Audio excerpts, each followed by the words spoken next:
your Holy Spirit because that's Good evening, friends. Good evening. Good evening.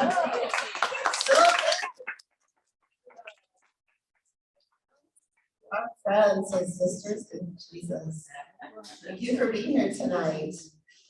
My name is Sue and I'm the store manager here.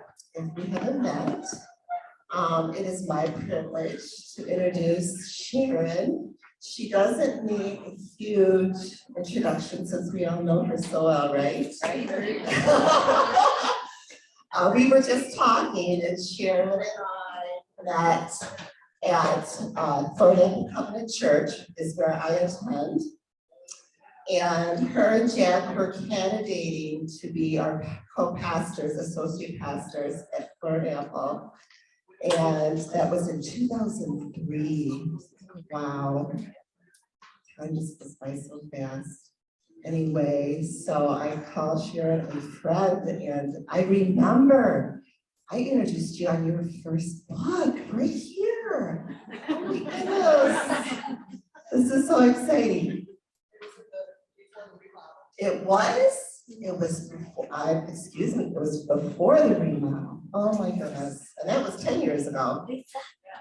Yes, right. Okay, well, we are so sad that you are leaving. Yes. But Good blessing. we are here to encourage you and say, God bless you. And God, we know God's going to go with you, Jack, and all you do and has great plans for you. So thank you, Sharon.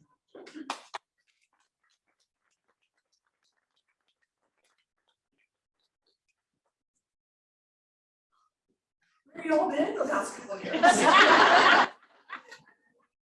Crazy time. What a crazy time. I don't match my picture anymore. Just saying. Decided to go gray back in November when I thought, oh, we're going to be moving to Scotland. And the book isn't coming out until the end of April. I won't be doing any public events. It's a really good time. Do Zoom calls with scarves on. I don't know. And then the Lord started talking to me and said, oh, no, honey. The theme of the new book, what is the theme of the new book? We'll love it. The theme of the new book, Lord, is molting and transitions and the awkwardness of transitions and giving space for the awkwardness of transitions and being honest about the awkwardness of that. He said, that's correct. And would you like to embody that theme? Yes, Lord. So here we are. And it is good. It is good to be with you. Just a brief, and I do want to pray before we begin, but just kind of a brief update. I have announced tonight, not because I don't want to be in our team, but because I'm moving to Scotland on Tuesday. And so I need to be masked up and make sure that I can get into Europe and all the places that I need to be able to go. So thanks for understanding that. My husband Jack is already there. He moved last week. He preached on Sunday. He is moving into the house. All of our clothes, except for like 3 sweaters and 2 pairs of pants, are somewhere in Lansing. They've been in Lansing for a little while now, like 6 weeks. They're supposed to be getting to Detroit on Friday, which means we might see our stuff at the end of April. Fantastic. Oh my. So we are living transition in a big kind of way. So it is just good. The other thing that happened is the book wasn't supposed to be available until April 19th, right? And I didn't think I was going to get to see the new baby before I moved. And then it arrived 8 weeks early at the University Press warehouse. So just a couple of thank yous, and like I said, I do want to pray. Shout out Chris. Wave. Chris has been ministry partner here from the early days. People would talk with me when I had this awkward little book called Sensible Shoes that I was getting ready to self-publish. And Chris, you've been just a gem to work with Becky and Becca and Sue Baker they've just been the most wonderful ministry partners. My marketer from InterVarsity Press is here tonight from Chicago, Lori Nass.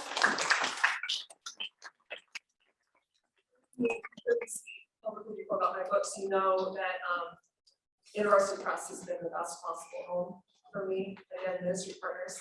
Where else can you write where both your marketer and your editor are spiritual directors, right? You're safely held on both sides. And I need to just shout out to Lori. On Sunday, I was on the phone with Lori. I was here, she was in Chicago, as I was giving her my order for See's Candy, and she was standing in line at See's Candy in Illinois, repeating to the cashier what I would like to have, because I grew up with See's in California, and I thought, even though I don't order it, when have I ever ordered it? Maybe twice in the last 20 years, but I had to have it before I couldn't order it anymore. So Lori brought See's Candy. That's what a marketer, right? Duties as assigned. Other things as assigned. My son David is in the back. In a way.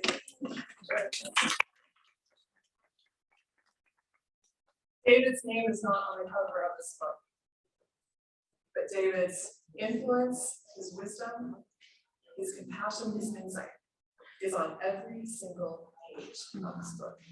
We did this together in 2020, and I'll talk about that a little bit more later. So David, thank you, and I love you, and I'm so grateful for everything that you poured into the characters of the story. This book is what it is because we did this together. So.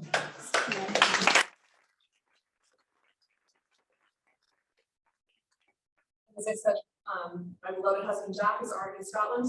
He texted on his way to bed, they are 5 hours ahead, and said, wish I could be with you. And I said, so do I, but I'm really glad you're there. I mean, no offense, but I'm glad that you are there and establishing some roots and getting to know this congregation that will be serving for hopefully many years.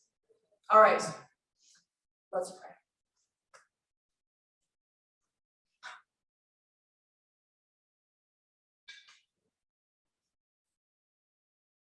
Lord of life, it is good to be together, to be gathered in your presence and know that you are the God who is with us. You are God who is for us. You are the one who faithfully shepherds us through every season of upheaval, loss, change, and transition. We thank you, Lord, that our hope does not fluctuate, that our hope is fixed.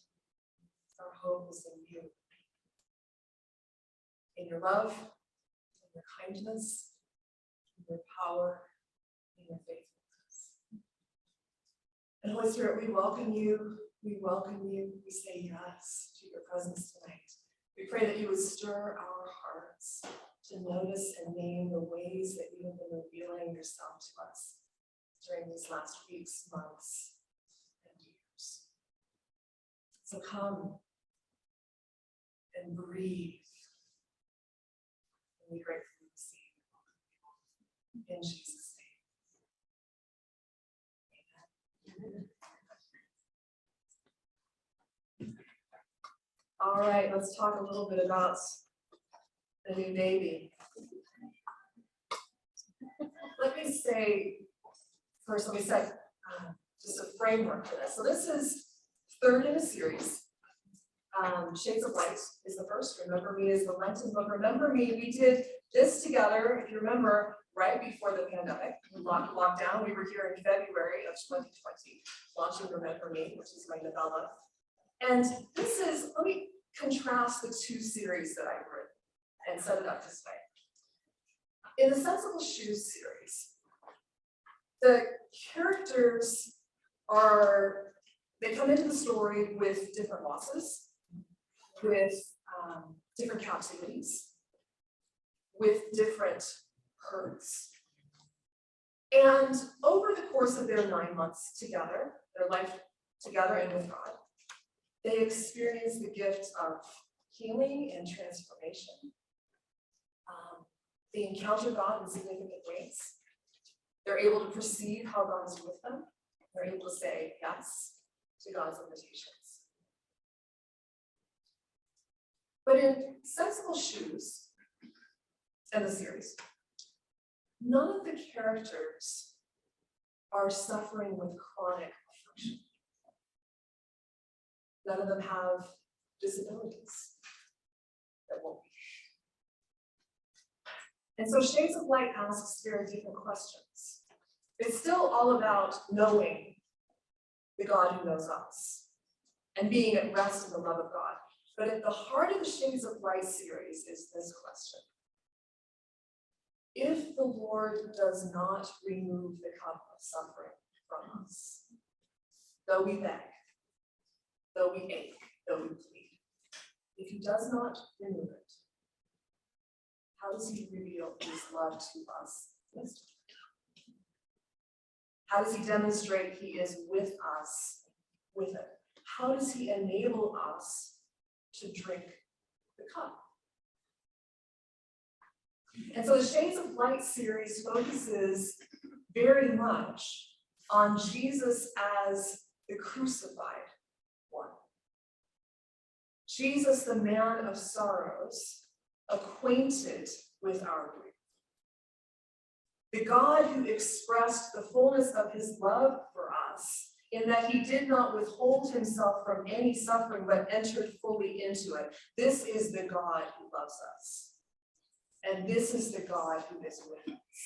And yes, he is Lord of life and is the resurrection and the life, and we celebrate that. But not at the expense of missing the sacrifice, of missing the cross, of knowing him as the crucified, as the betrayed one, as the one who cries from the cross, my God, why have you forsaken me? One. That's the operative image of Jesus in the Shades of Light books. Shades of Light, which is the first in the series, is a very hard book. And for some, it's too hard. And I completely understand the reasons why. And I've never written a book where I get emails that say things like, Sharon, I can't read this book. I started it, I can't finish it. The reason is I feel too close to the situation that's being described. I'm Ren, and I don't have capacity to enter into someone else's suffering that's touching mine. I understand that. And thank God people have the courage to say, I can't do this right now. Maybe I'll come back to it later, but I can't do it right now. But along with that, often a reader will say, I can't read it, but I'm giving it to all my friends and family members so they understand what it feels like to suffer in this way. And I'm grateful for that people are feeling seen, known, heard. That was my hope when I wrote Shades of Light, a compassionate portrayal of those who suffer, in particular with mental illness, as Ren Crawford does at 27. And has suffered under the weight of stigma and the uncomprehending, insensitive, well-intentioned comments like, if you just fixed your mind on Jesus, if you just prayed more, if you just memorized scripture, you should be well, what's wrong with you? They don't say the what's wrong with you part, but that's what's behind those comments, right? So depression, anxiety, post-traumatic stress, panic disorder, bipolar, these are all isolating enough. But to then receive the rejection of Christian brothers and sisters is excruciating. So we watch Ren journey, not just with the mental illness piece, but with excruciating loss. Plot spoiler, her best friend dies. And she's overwhelmed with grief. And there's mystery around his death. And what do you do with the unanswered questions when there isn't closure on your grief? How do you live with that? If you've read my books, you know that my books are not tidy books, because life is not tidy. I hope that they are resiliently hopeful, but they aren't easy, and especially the Shades of Light series. Okay, so this is third in the Shades of Light series. I am hoping that if you were not able to read Shades of Light, if you haven't read Remember Me, which is Catherine Rhodes' story. So Catherine is the retreat director from Sensible Shoes. You get to know Catherine very, very well in the Shades of Light series. I'm hoping that this could be a book that you can pick up without having to read the others. And we kind of beta tested it with people that had never read my work. And apart from a little confusion about names, they're able to track the story. All right, so what is this one? This one, the Shades of White series, takes place 9 years after Sensible Shoes. And it takes place in the same world. It's in Kingsbury. So the Sensible Shoes characters are making cameo appearances 9 years later. You kind of get to see where they are, kind of check in with the ones that you got to know in Sensible Shoes. But this series focuses on Ren Crawford, the 27-year-old social worker who is overwhelmed by her depression and her anxiety, makes the courageous step to enter a psychiatric hospital for treatment, goes through the excruciating grief of losing her friend. And at the end of Remember Me, she is beginning to emerge from some of the catastrophic grief into some life. And she takes a job as a housekeeper at a nursing home. And it's July and August of 2018 when Feathers of Hope opens. As an aside, when I was writing Shades of Light in 2017, I was writing in 2017, but I had dated the book in 2018. And then the little voice said one day, what if something really, really crazy happens in the world? And you haven't yet lived 2018. I thought, you know what, there's some wisdom. I'm going to backdate the book so that I have lived in the real world ahead of my characters living in the real world. Thank God. Because we're only in July and August of 2018, which means I've got another 18 months to play with, baby. Before the pandemic ends. And I'm not ready to write a novel about the pandemic, and I don't think we're ready to read a novel that takes place in the pandemic. But let me say this. The fact that Ren Crawford, with all of her gifts of insight, sensitivity, compassion, kindness, the way that she sees people, her being placed in a nursing home during COVID, I'm like, hallelujah, thank God Ren's there. Right? I may never track her story as she is alongside the people at the nursing home, but thank God she's there. So that's where it starts. She is at the nursing home, no longer feels able, or at least for right now, to be a social worker, but she's still Ren.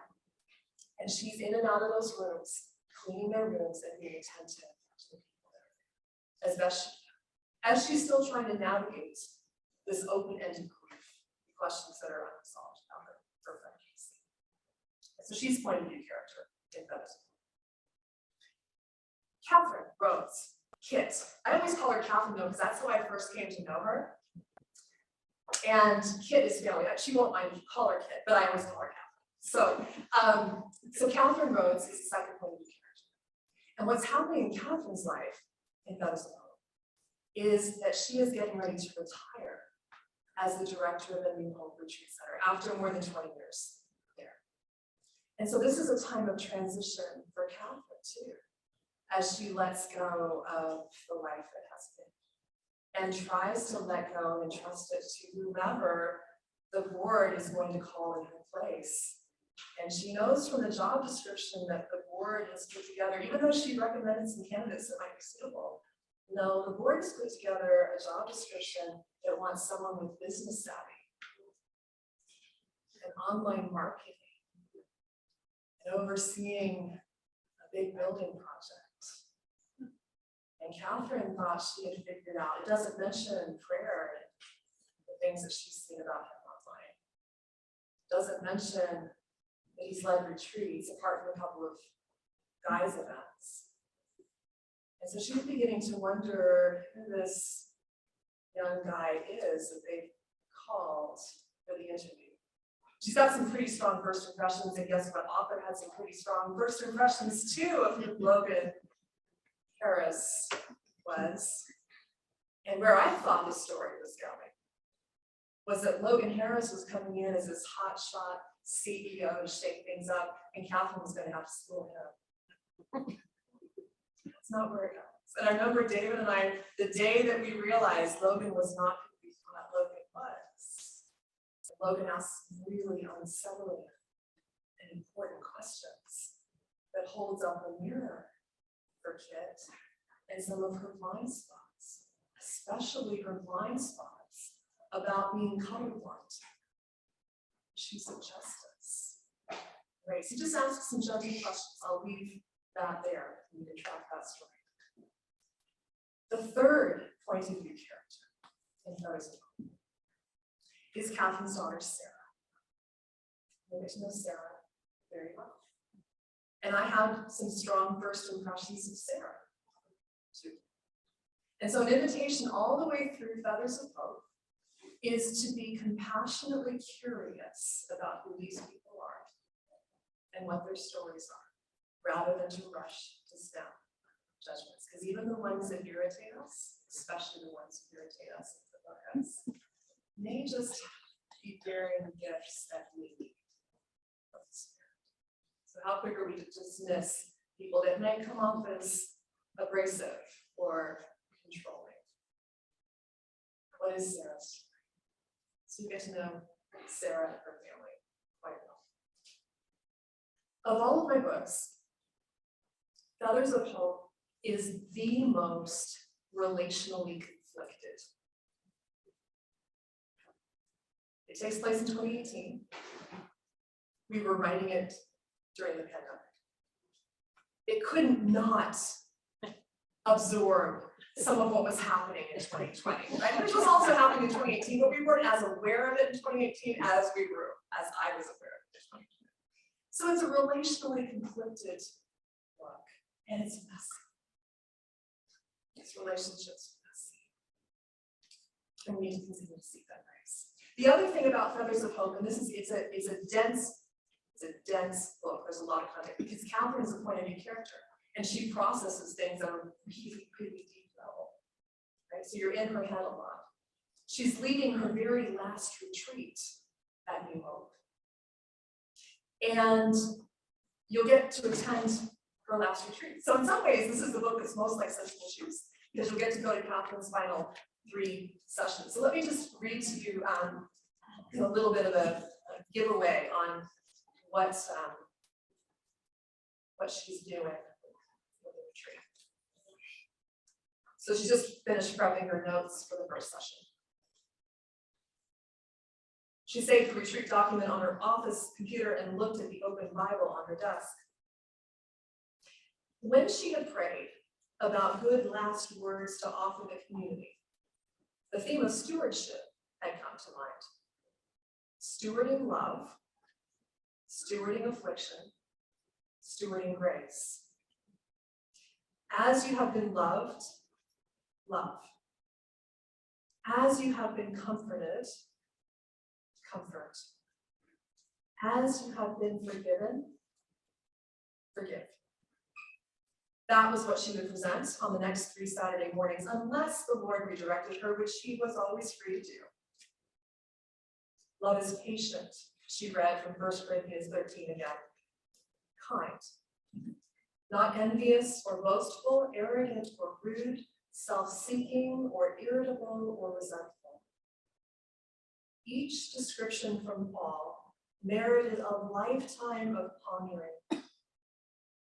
During one of the personal reflection breaks, she would invite the group to meditate on each word and consider how God had loved them in those ways, to practice receiving that kind of generous love from him before considering what it meant to extend that kind of love to others, especially to those who were impatient and unkind, envious and boastful, arrogant and rude, self-seeking, irritable and resentful. She rubbed her temples slowly, long-tempered. That was the meaning of the Greek word Paul used for patient, the opposite of short-tempered flares of anger and passion.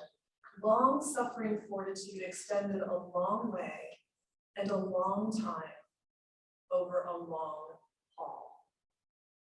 She would emphasize to the group that this kind of steadfast perseverance in loving others was a gift of the Spirit and a fruit of abiding in God's extravagant love.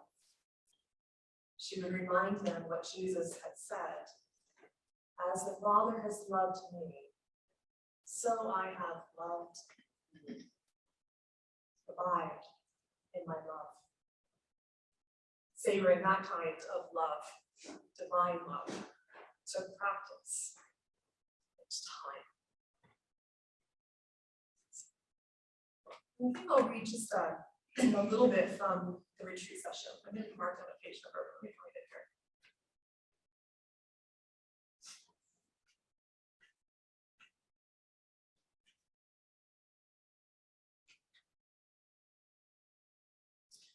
So she's walking through 1 Corinthians 13 with the retreat group. And she says this, and we're in Sarah's point of view at this point. She's listening to her mom teach. Catherine says, it's so easy for us to romanticize and sentimentalize love. But there's nothing sentimental or cozy or easy about the kind of love Jesus demonstrates and commands. Agape is covenantal love, the kind of love that is committed to the well-being of others, no matter what the cost. As I have loved you, so you must love one another, Jesus says. We have been loved with agape. And now we are called to offer that same kind of humble, generous, merciful, compassionate love to others, not just to those who have easy access to our affections, but to those who are a trial for us. No shortage of those in the world, Sarah thought, or in the body of Christ. She had recently blocked a bunch of them on social media. Life was too short to be continually provoked. I'm worried, her mother said, that a passage like the love chapter in 1 Corinthians can become so familiar to us that we stop attending to it. We relegate it to the realm of greeting cards, inspirational posters, and wedding homilies, then nod and smile and say, isn't that lovely poetry? But remember that Paul wrote these words about love to a church that was fractured. He wrote these words to a church battling with envy and competition, rivalry and pride, divisiveness and self-centeredness. Set the teaching about love in the midst of a congregation struggling to love, and we begin to grasp its power. It's really great, and that something like that only happens in the fictional world, and we don't have to worry about it.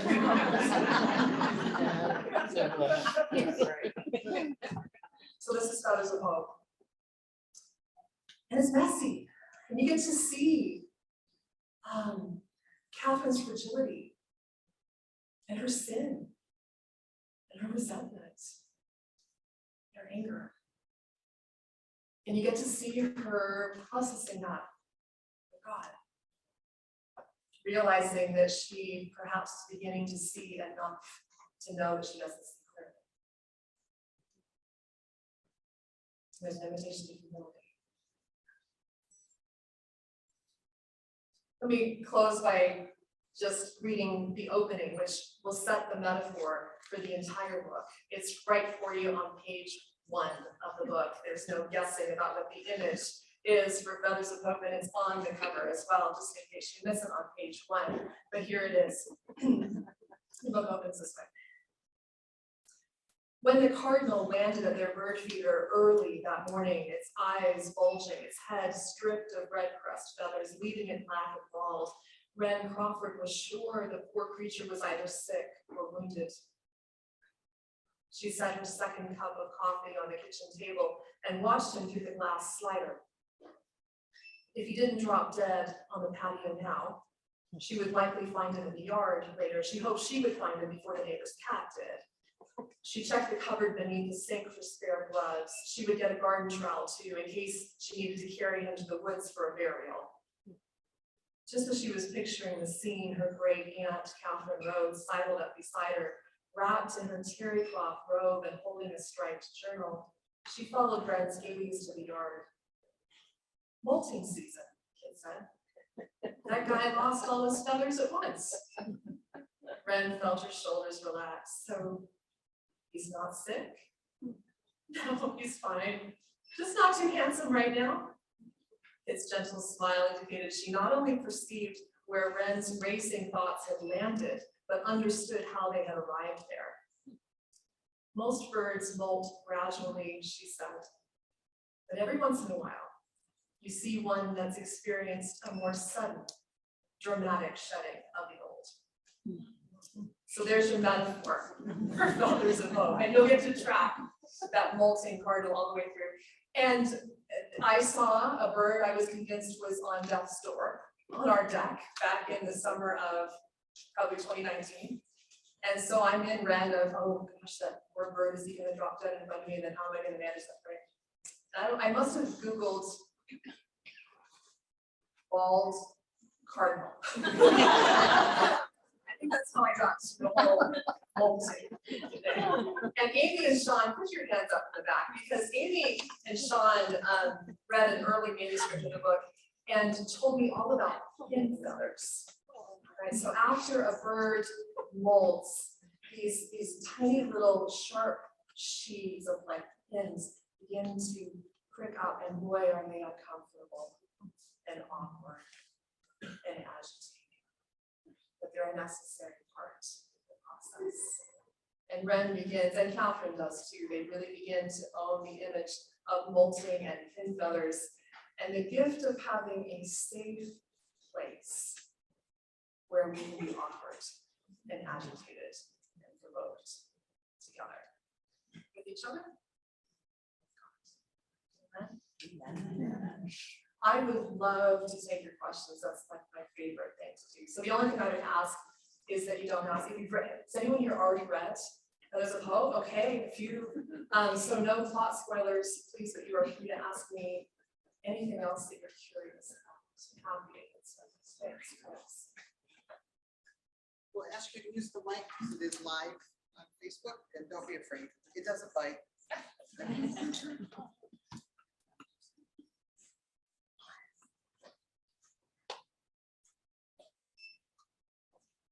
It's not clean.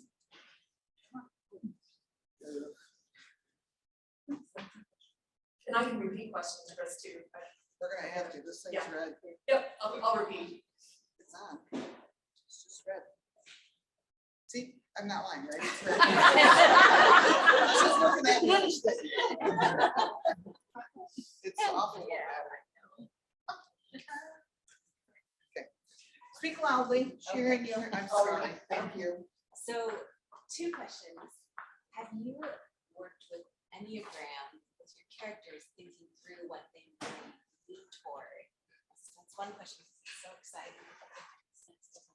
And then 2 years ago, when many of us were here, we saw the art, and I wonder where it is now. That was just curious. Yeah, so two questions. The first question is about the Enneagram. Have I worked with the Enneagram and my characters? Not really. With the characters, I just listen prayerfully and let them lead me with their stories. I will say, though, that having gotten to know Sarah, my best guess is that she's an Enneagram 8. So those of you who are familiar with the Enneagram, kind of a system of 9 different personality types, dispositions, and it deals with our sin patterns and our wellness patterns. And the Enneagram 8 type tends to be kind of in your face, domineering, likes control. Okay. So plot spoiler about Sarah. But that's about as far, it's not something that's on my mind or heart as I listen to the characters. And your second question was about the art from Remember Me. So back of the book, Remember Me is the full color art that Ren Crawford paints, but actually it was Elizabeth Ivy Hawkins. And then the final painting is by Betty Dickinson. Betty, are you here? Did you make it? I know she was in town earlier today. So where is that art? I have the Gethsemane. It's in Lansing, on its way to Scotland. So I have the original oil of what's called Pressed, which is the first in her series of meditating on the cross. And then Elizabeth, I believe, still has the other original art. That was one of the things that got canceled during the pandemic, is we were going to have a Stations of the Cross here at Baker to walk and pray with the art and the scripture, and of course we weren't able to do that. Yeah, no, that was a hard loss. But I also have a print of the Manosaurus one accused, which is just a stunning portrayal of Jesus, and that also is what Scotland. Thanks for asking. And on a side note, Betty's got an Advent book coming out this year. We just talked about it today. She does. So Betty is a phenomenal artist and a phenomenal writer. And so it's 25 of her paintings in full color coming out as an Advent devotional, and you'll want to read it with your bigger books. But it'll be a great companion for you for the Advent season. It's a stunning book.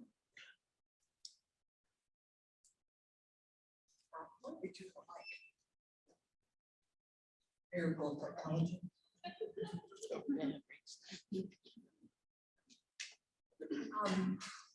First, I just want to say thank you for writing about mental health and mental illness, having a family member with it. It just really spoke to my heart and just spoke to that other people reading about it, because it is a thing that's not really talked about. So thank you for like bringing about the conversation and to bring it to light for people in some different ways. But my question was, do you have a personal experience with that or with any of the characters? And is that how most of your characters came to be, or yeah, how did you like find the depth? Yeah, great Besides question. leaving? Great question. And this is part of my beloved son's courage, is that he's given me permission to say he struggles with depression. And he has made some really, really courageous decisions to seek wellness in the midst of it. So David is not Ren. I am not Ren's mom, Jamie, but I understand Jamie's aches and longings. And David very, very generously gave me some windows into what it feels like to suffer in that way.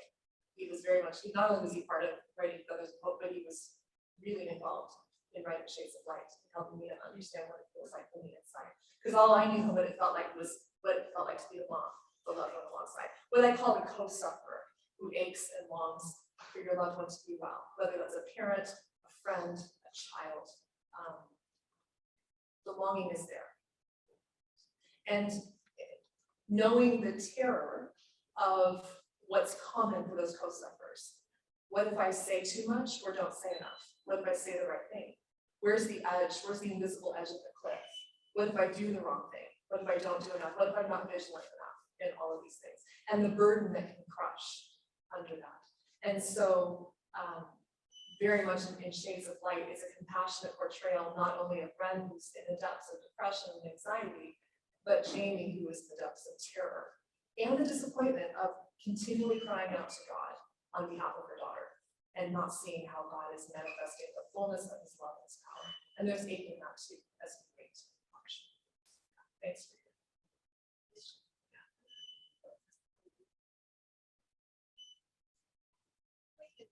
What are you most looking forward to in Scotland? What am I most looking forward to in Scotland? Haggis. Haggis. If you don't know what it is and you smother it with sauce. Some of you may or may not know, we've lived in Scotland before. David was born in Glasgow in 1995.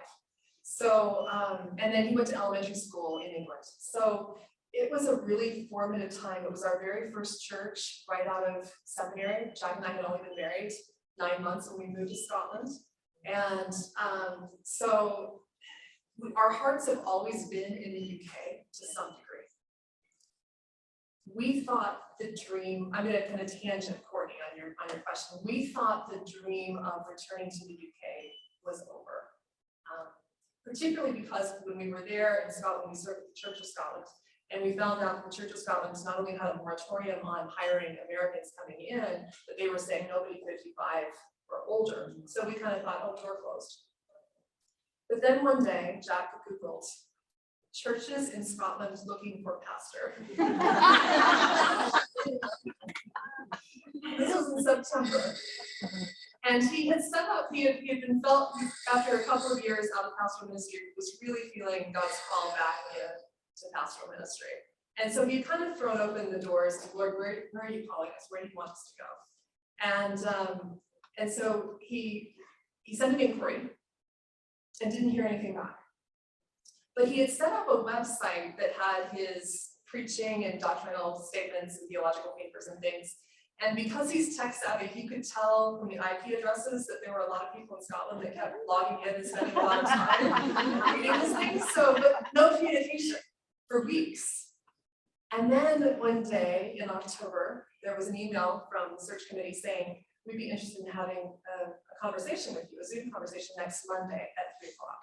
Jack said yes. So he spoke with the search committee for an hour from 3 to 4 o'clock on a Monday in October. And at 4:30 on that Monday in October, they wrote to say, we'd like to move forward with you as a candidate as our pastor, which kind of took us by surprise because we thought that was just an introductory conversation, right? So we wrote back, Jack wrote back and said, honored, have some follow-up questions for you. And every single question that we asked was answered in the way we knew it was the Lord. We just knew it was the Lord. And the mountains moved in order for us to get there. They've been waiting a long time. This was done in October, and then there were visa things that had to happen. And the government has to approve. This is all different than when we were there before. But the church has to demonstrate that there's no one in the UK fit to be their pastor. That's why they need an American to come in and do it, right? So they wrote this long, single-space 5-page report for the UK government about why Jack had to be their pastor. And then 8 weeks later, they got an email saying your application has been delayed. Some applications are not straightforward.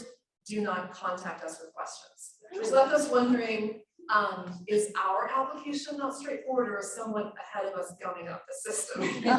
So we thought, okay, it's going to be longer waiting. That was a Wednesday. Friday, got an email from the search committee chair saying that her son happened to have a friend who had a friend who worked in Her Majesty's service in immigration and visa. And he picked up the phone and called our caseworker, and she opened her file and said, oh yeah, done. Okay, Lord, what mountain did you just move? So anyways, that's the thing. So we are returning to a land of our hearts. We are returning to a place of beauty, and I hesitate to say slower pace, because all I know of Scotland is Scotland of 1994, 95, and 96. I know they have moved on since. But I also know that culturally there is something wonderful about a congregation, congregational life where the priorities, Jack said, you know, that the church office doesn't have any bookshelves, and it's a little odd. And then I remember that when we arrived in 1994, and Jack was serving one congregation and I was going to be serving very part-time in a neighboring congregation. And I called the church to set up an initial kind of meet and greet. And I left a message. And later he called and he said, why did you call the church? I said, to find you? And he said, why would I be at the church? Not sure. No, the pastors in Scotland, they're in the homes, visiting. They're out with the people. They're doing life together. The church is not the center of life. And so we're looking forward to getting back to the culture of shared life together, where it's not about the programs, but about the relationships. And we're really looking forward to serving a church that was hard hit during the pandemic. And they're asking big questions about what are you asking us to do? And who are we meant to be in a city center where people don't live anymore? And what does it mean to be an urban church? So they're asking really big questions, and we're really looking forward to being with them in those big questions. Please. And I need to say one more thing, and Jennifer, I hope you don't feel put on the spot. Jennifer over there in 2015 sent me an email that I recently found. Was it a dream? She said, I had a dream, Sharon, that you and Jack were moving to Scotland. And you were packing up, it was autumn, you were packing up a red car, and people were waving to you from a distance. And she said, I think the Lord is calling you back to Scotland. I think you're going to write by the sea. Friends, our manse is a 10-minute walk North Sea. So thank God for friends who share visions, who are attentive to the things the Lord places on their hearts. So, yeah. Any other questions? Yeah, one more, Sharon. In 2018 to 2019, we were traveling the world a lot. You were gone a lot. So 2020 skated to a stop and you had to take your ministry online. What was that like? Yeah. So the question was about all the traveling that I was doing in 2018, 2019. And Jack stepped off staff of the church where he was serving December the 31st, 2019 to say yes to all the international travel that was planned for 2020, right? So it was a month in Australia, a month in the UK, a spiritual formation cruise, a trip to the Holy Land, like it all just went poof. And then we were both at home. Lord, what are you doing? So everything shifted online. And I have been amazed at how much I love interacting with people online. One of the retreats that I was able to offer in 2020, we had, I think there were 450 people logged on, and this was a pandemic, right? So we were all, what else are you gonna do but log on? 450 people from 14 countries, 5 continents, all together on Zoom. Isn't that amazing, the kingdom and how the Lord works in that way? So going forward, post-pandemic, I'm not going to let go of the online retreats, and here's why. Not only do I love as an introvert doing them from my home in my yoga pants with my cup of tea, and I don't have to navigate an airport afterwards. And I can dress down from yoga pants to pajamas, which is just 10 minutes after I sign off, I'm out.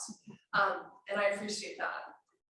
I also love the accessibility. It removes all of the barriers. If someone has internet, which I understand for some people is a barrier, it also means, though, that it's not just a geographic or cost issue. What if someone is homebound? What if someone has social anxiety and would never say yes to being in a public space for a retreat? It removes all those barriers of access. And what I've discovered is that people say they actually feel like it's a more intimate experience with me on retreat because they have my undivided attention. I call it the Mr. Rogers effect. He knew how to speak right to the camera, and I, sitting in front of that TV screen, felt like he was speaking just to me. There was nobody else that Mr. Rogers was talking to, just me. So I think that's what's happening online.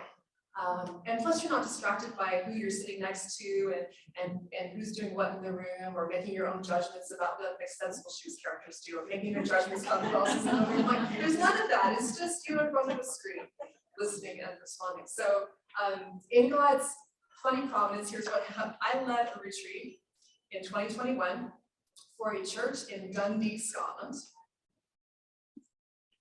That's about 10 minutes from where we're going to be living. And it's an American pastor and his American wife, and they have been fantastic resources for us. When I emailed Courtney in October and said, Courtney, we might be moving to Dundee. And of course, they've been there 5 years and have a finger on the pulse of the spiritual climate in Dundee and what the Lord is doing, how they've seen the Spirit at work. And so that's a tremendous gift. Again, in God's providence, the only events that I had scheduled for in-person in 2022, and this was booked over a year ago, were 3 weeks in England and Northern Ireland. And I thought I would be flying long distance to Leeds, and I'm going to take a train to London and we'll start there. So the Lord just has moved the mountains to get us where we need to go. I said to a friend today, in all of this, and this is something I learned years ago when we had transitioned from our home in Oklahoma to England. Friends, even with the transitions where we know the Lord is in it, the Lord is called, the Lord is sending. Even in the transitions where our hearts are rejoicing at what the Lord has done, and we are sitting in wonder and awe of that, there are losses to be made. And if we hadn't loved being in Grand Rapids, if we hadn't loved our life together, we wouldn't be grieving. But the grief is real. And as someone was asking tonight, how are you feeling? Like the tears are right under the surface. They can be triggered at any time. So let me close by just saying how much I have appreciated our life together. Some of you look around the room and we've shared a lot of years together. Others of you, you've been so faithful to read and show up at these events, and I thank you. Thank you for taking these characters and books to heart. You've been such an encouragement. I'm grateful for your prayers. I especially covet your prayers next Tuesday. What we didn't realize, and David will be flying with me, thank God, is we didn't realize until we went to book the flights that the UK has a rule that you can't fly into the country with your pet in the airplane cabin. So to get around this, we are taking our 3-year-old timid little Mia that we adopted during COVID from Grand Rapids to Detroit to Paris, where Happy Saluki Pet Courier will meet us at the airport and drive us 3 hours, if there's not traffic, from Paris to Calais, and then drive us through the Channel, which will take about 2 or 3 hours of immigration, to Dover, and then drive us 5 hours to Cambridge, England, where Jack hopefully will meet us in a car he bought yesterday, and drive us 8 hours to Dundee. So we leave here on Tuesday. I am hoping to enter our home by Thursday night with our cat who has never ridden in a car longer than 15 minutes. So, yes, and I'll say one last thing because the Lord has a sense of humor. 2 months ago, I said to Jack, as we were talking about negotiating the logistics of this move, I said, Jack, there are 2 things that will stress me out more than anything else on the planet. They're both my 10s. Number 1, getting Mia into the UK. That's when we thought we could just fly with her into the UK. I mean, that was stressful enough. And number 2, if you were to go ahead of me and I'm left wrapping up all the house. And the Lord said, and you said you couldn't manage what? Right, Lord, I can't manage anything. And this is going to be an opportunity for you to show your glory and your strength and your power. But I would really covet your prayers as we make these last days here and as we transition over to the UK. So thank you, God bless you.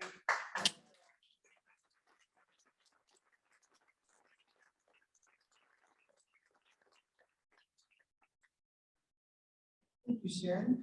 The only request I have of you in this is if you ever get a thought that says something weird might happen in a couple of years, could you let the rest of us?